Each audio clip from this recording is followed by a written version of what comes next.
Hello friends, आपका हमारे channel मेधा academy में हार्दिक स्वागत है। आज हम आपके सामने हिंदी सब्जेक्ट से रिलेटेड राजन सीरीज के लघु उत्तरीय प्रश्नों के पार्ट 7 को डिस्कस करने जा रहे हैं, जो यूपीडीएलएड के सेकंड सेमेस्टर से रिलेटेड है। इससे प्रीवियस वीडियो में हमने इसके पार्ट 6 को डिस्कस किया था।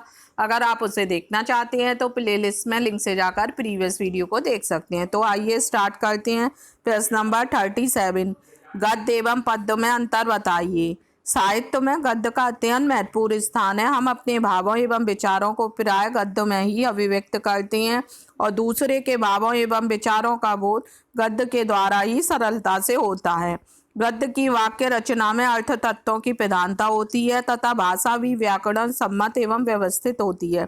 सरल शब्दों में हम कह सकते हैं, जब हम अपने मन के भावों एवं विचारों को किसके माध्यम से अभिव्यक्त करते हैं, गद्य के माध्यम से अभिव्यक्त करते हैं और दूसरे के भाव और विचारों का बोध भी हम गद्य के माध्यम से सरलता से करते हैं। गद्य में वाक्य की जो रचना होती है उसमें अर्थ तत्वों की प्रधानता रहती है और भाषा भी उसमें व्यवस्थित रहती है, जबकि पद्य में अनुभूति की प्रधानता होती है और पद्य का संबंध भाव, रागात्मकता, कल्पना और संवेदना से होता है। पद्य में किसकी प्रधानता होती है? अनुभूति की प्रधानता होती है और पद्य का संबंध भाव, रागात्मकता, कल्पना और संवेदना से है। गद्य और पद्य में अंतर निम्नलिखित है। सबसे पहला है, गद्य के वाक्य में विराम के नियम का पालन किया जाता है, जबकि पद्य में इस नियमों का कोई बंधन नहीं है।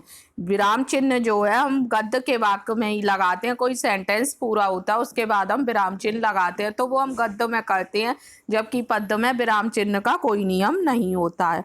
सेकंड है, गद्य में लय की कोई भूमिका नहीं है, जबकि पद्य में गति और लय की विशेष भूमिका होती है। गद्य में लय कोई नहीं होती है क्योंकि पैराग्राफ लिखा जाता है, कविता नहीं लिखी जाती है, जबकि पद्य में हम कविता लिखते हैं तो उसमें गति और लय की विशेष भूमिका होती है, क्योंकि हम उसे एक गति और लय के साथ गाते हैं कविता को। लेकिन गद्य में गति और लय की कोई भूमिका नहीं होती है, क्योंकि उसमें हम एक पैराग्राफ में लिखते हैं तो उसमें कोई ना गति होती है ना लय होती है। नेक्स्ट देखते हैं, गद्य में छंद का उपयोग होता है। गद्य में छंद का उपयोग नहीं होता है क्योंकि गद्य में कविता नहीं लिखी जाती है, जबकि पद्य सदैव रचना छंद युक्त छंदबद्ध युक्त होती है। जो पद्य की रचना हमारी होती है वो छंद युक्त होती है और गद्य में छंद का कोई उपयोग नहीं होता है। एक बार और क्लियर कर देते हैं, गद्य में विराम चिन्ह का प्रयोग होता है, पद्य में विराम चिन्ह का प्रयोग नहीं होता। गद्य में लय की कोई भूमिका नहीं होती, पद्य में लय और गति की भूमिका होती है, क्योंकि हम कविता गाते हैं तो कविता में लय और गति को देखा जाता है। गद्य में छंद का कोई उपयोग नहीं होता है, जबकि पद्य में छंदबद्ध युक्त होता है। जो पद्य हमारा होता है वो छंद युक्त होता है। नेक्स्ट देखते हैं, प्रश्न नंबर 38, प्राथमिक स्तर पर कविता शिक्षण के उद्देश्य क्या है? प्राथमिक स्तर पर कविता शिक्षण के उद्देश्य लिखने हैं। सबसे पहला है भावों के अनुसार वाचन करना। जो भी हम बोलने जा रहे हैं तो वो हमें अपने भावों के अनुसार बोलना चाहिए प्राथमिक स्तर पर। सेकंड है, मानक उच्चारण का प्रयोग करना चाहिए। थर्ड है, छात्रों में कविता के कलात्मक संवाद को भावात्मक अंदाज में सुनने की क्षमता विकसित करना। मतलब कोई भी कविता के कलात्मक संवाद जो हो रहा है उसे भावों के अंदाज में सुनने की दक्षता विकसित करना। नेक्स्ट है, गति एवं प्रवाह के साथ वाचन की योग्यता विकसित करना। मतलब गति एवं प्रवाह के साथ वाचन किस प्रकार से करें, ये योग्यता विकसित बच्चों में करना। नेक्स्ट है, छात्रों में कविता को नाटकीयता के साथ सुनाने की क्षमता का विकास करना। जो कविता होती है उसे नाटक के रूप में भी किस प्रकार से सुना, ये भी विकास करना प्राथमिक स्तर पर छात्रों में। नेक्स्ट है, कविता को व्यक्तिगत एवं समूह के हाव भाव, आरोह अवरोह के साथ सुनने की योग्यता विकसित करना। जो कविता को व्यक्तिगत या सामूहिक रूप से सुना रहे हैं तो उसमें क्या हाव भाव है, क्या आरोह अवरोह के साथ उनमें सुनने की योग्यता भी विकसित करना।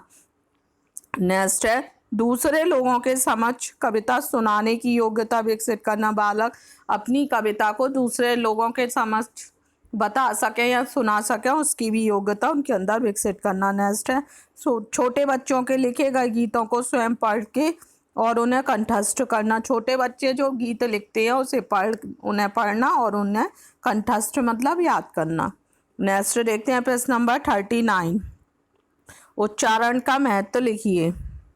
भाषा में उच्चारण को विशेष महत्व दिया जाता है। किसी भाषा के शब्दों का उचित उच्चारण भाषा के परिनिष्ठ रूप को प्रकट करता है। डॉक्टर भोलेनाथ तिवारी ने भी भाषा को परिभाषित करते हुए लिखा है, भाषा उच्चारण अवयवों से उच्चारित यादृच्छिक ध्वनि प्रतीकों की वह संरचनात्मक व्यवस्था है जिसके द्वारा समाज विशेष के लोग आपस में विचार विनिमय करते हैं।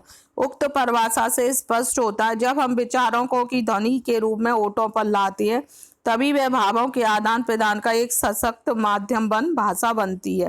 कहने का तात्पर्य है, जब हमने विचारों को जो भी हमारे मुंह से ध्वनि निकलती है ध्वनि के रूप में जब होठों पे लाते हैं और भावों का आदान प्रदान एक माध्यम होता है, वो भाषा ही होती है। भाषा के द्वारा ही हम अपने विचारों का आदान प्रदान करते हैं, जिसमें विचारों एवं भावों के आदान प्रदान का माध्यम उच्चारण होता है। इस प्रकार उच्चारण में अभिव्यक्ति की सशक्त क्षमता होती है। अभिव्यक्ति के द्वारा किसी भी बात को उतार चढ़ाव, लय, सुर आदि इस प्रकार व्यक्त किया जाता है कि कथन का वाक्य स्पष्ट होने में कोई कठिनाई नहीं हो।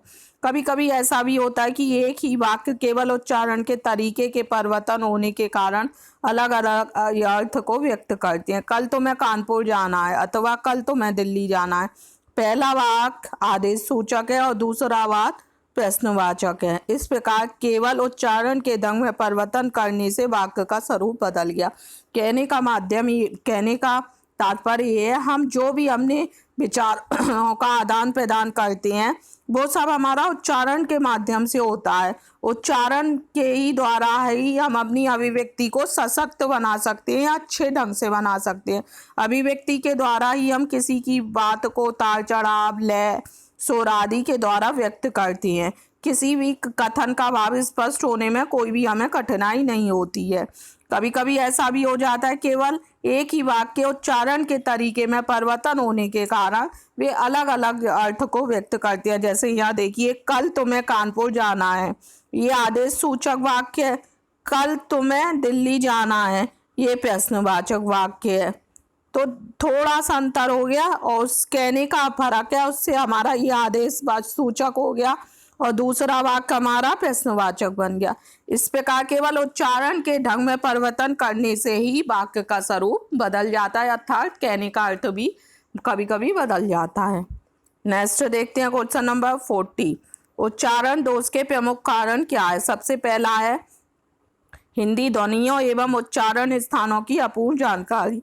मतलब हिंदी में जो भी ध्वनियाँ होती हैं उनके बारे में पूर्ण जानकारी ना होने के कारण बच्चे अशुद्ध उच्चारण कर सकते हैं, या उनको जब वो अशुद्ध उच्चारण करते हैं उन पर किसी का ध्यान नहीं जाता है तो वो गलत ही बोलना सीख जाते हैं। जैसे शिक्षार्थी को प्राथमिक कक्षाओं में ही ध्वनियों के उच्चारण एवं उच्चारण स्थानों के विषय में भ्रम हो जाता है। जैसे शा, जा, सा में ऋषि, रा में ई में तथा बा, भा में कोई भेद नहीं समझ पाते हैं। उच्चारण दोषों से बचने हेतु हिंदी ध्वनियों के सही स्वरूप और उच्चारण की जानकारी होनी आवश्यक है। मतलब कहने का तात्पर्य है, हिंदी में जो भी ध्वनियाँ एवं उनके उच्चारणों की अपूर्ण जानकारी होती है, अगर वो जानकारी ठीक से होगी तो बच्चा उसे ठीक से उच्चारण कर पाएगा और उसका उच्चारण भी शुद्ध होगा। इसलिए हिंदी ध्वनियों एवं उच्चारण स्थानों की पूर्ण जानकारी होनी चाहिए। अगर इसकी अपूर्ण जानकारी होगी तो बालक ठीक से उच्चारण नहीं कर पाएगा। सेकंड है उच्चारण तत्वों के ज्ञान का अभाव। छात्रों को उच्चारण तत्वों का जैसे ध्वनि व्यवस्था, लय, स्वराघात, गति आदि का समुचित ज्ञान नहीं होता। जब छात्रों को उच्चारण तत्वों का समुचित ज्ञान नहीं होता, उच्चारण तत्वों में क्या क्या आती है, ध्वनि व्यवस्था, लय, स्वराघात, गति आदि का जब समुचित ज्ञान नहीं होता तो इससे जो छात्र होते हैं वो अशुद्ध उच्चारण करने लगते हैं। जैसे 43 को 43 या 43 को 99 या 43, 99 को 99 बोलने की गलतियां करते हैं। ये कब करते हैं? जब बालक को उच्चारण तत्वों का समुचित ज्ञान नहीं होता है तभी ये गलतियां होती हैं। उनमें जब उच्चारण तत्वों के ज्ञान का अभाव होता है कि कहाँ पे हमें लय लगानी है, कहाँ पर गति होनी है, कहाँ विराम देना है, इसकी अपूर्ण जानकारी के कारण वो अशुद्ध उच्चारण करने लगते हैं। नेक्स्ट देखते हैं शारीरिक विकार। ध्वनि यंत्र संबंधी कुछ छात्र शारीरिक विकारों से ग्रसित होते हैं। जैसे कुछ छात्रों के ध्वनि यंत्र, कंठ, तालु आदि में विकार होता है जिससे वे शुद्ध उच्चारण नहीं कर पाते। कुछ छात्रों में शारीरिक विकार होते हैं कि उनका कंठ और तालु में कुछ ना कुछ कमी होती है, जिससे वो ठीक प्रकार से उच्चारण नहीं कर पाते हैं। अतिवृद्ध व्यक्ति या शारीरिक रूप से विकलांग व्यक्ति उच्चारण स्थान के स्तर पर, मतलब जैसे एग्जाम्पल दिया है, शारीरिक रूप से जो विकलांग व्यक्ति होते हैं वो भी ठीक प्रकार से उच्चारण नहीं कर पाते, और जो अत्यधिक वृद्ध मतलब बहुत ज़्यादा बूढ़े हो जाते हैं जो लोग, वो भी ठीक प्रकार से उच्चारण नहीं कर पाते, उनकी भी आवाज़ ठीक से नहीं निकलती है। नेक्स्ट देखते हैं 4, परिवार में अशुद्ध उच्चारण। उच्चारण दोष का एक सबसे महत्वपूर्ण कारण परिवार के लोगों द्वारा शुद्ध उच्चारण पर ध्यान न देना है।